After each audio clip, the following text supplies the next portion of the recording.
Okay, so it's the end of the day, day 33, April 6th.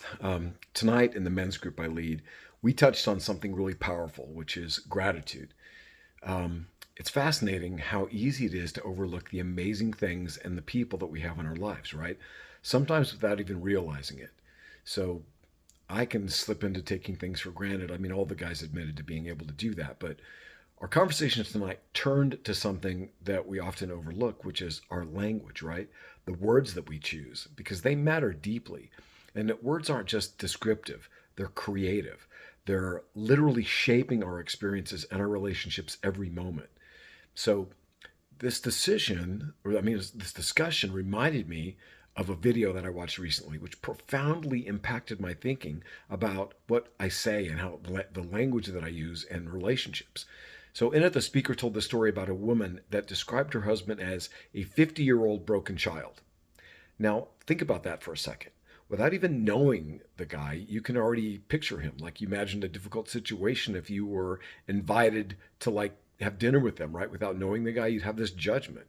And her words didn't just describe her husband, they created an image and an expectation of who he was, both in her mind and in ours.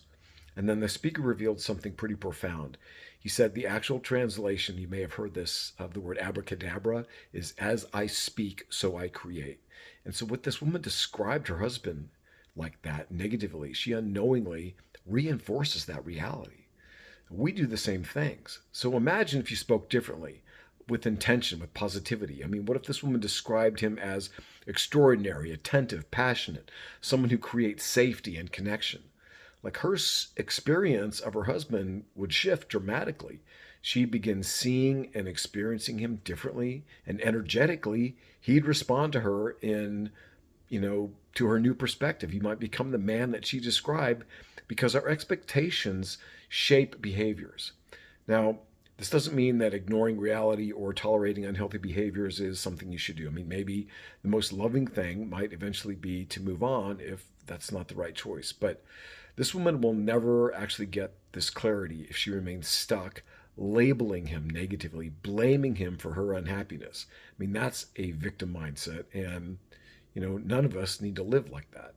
So here's my point, and even an invitation for you. Pay close attention to your words.